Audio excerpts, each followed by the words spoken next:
আসসালামু আলাইকুম। All Bengal driver থেকে আমি আব্দুল করিম পরিবার থেকে।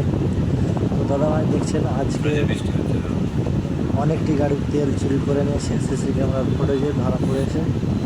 তো এখন পর্যন্ত ওনারাকে শনাক্ত করা যায়নি। তো অল বেঙ্গল ড্রাইভার মহাসংঘের পক্ষ থেকে ওনাদের কেস দায়ের করা গেছে এবং মামলা করা হয়েছে। তো ওনারাকে যাতে আমরা শনাক্ত করে ধরতে পারি, সেই উপলক্ষে যাতে আমরা অল বেঙ্গল ড্রাইভার মহাসংঘের পক্ষ থেকে বৃহত্তম আমরা পদক্ষেপ নিয়েছি। তো আমাদের বক্তব্য হচ্ছে কি, আমরা ওনাদেরকে শনাক্ত করে ধরে পুলিশের হাতে তুলে দেবো। আর আমাদের যতটুকু তেল সরকারি তেল রেখেছে সেই তেলটুকু আমরা ওনাদের কাছ থেকে হাসিল করার বিনোদন জানাচ্ছি। কেন আমরা তেল যথাযথভাবে তেলটা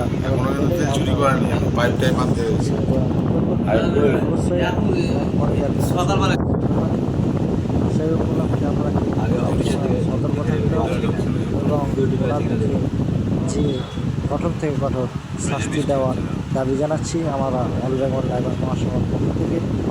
তো এই হলো আমাদের বার্তা, এটাই হচ্ছে আমাদের প্রত্যেকের কাছে চাওয়া পাওয়া। অল বেঙ্গল ড্রাইভার মহাসংঘের সাথ দিয়ে অল বেঙ্গল ড্রাইভারের সাথে পার্শ্ব থেকে অপরের সাহায্য সহায়তার হাত বাড়িয়ে দেওয়ার চেষ্টা করবেন। অল বেঙ্গল ড্রাইভার মহাসংঘ আপনাদের পাশে ছিল, আগামী দিনে থাকবে। আপনারা নিশ্চিত রূপে অল বেঙ্গল ড্রাইভার মহাসংঘের কাছ থেকে সাহায্য সহায়তা পেয়েছেন এবং আগামী দিনে উপকৃত পাচ্ছেন এবং পাবেন। তো আপনারা নিজের স্বার্থ ত্যাগ করে অল বেঙ্গল ড্রাইভার মহাসংঘে যুক্ত থাকবেন এবং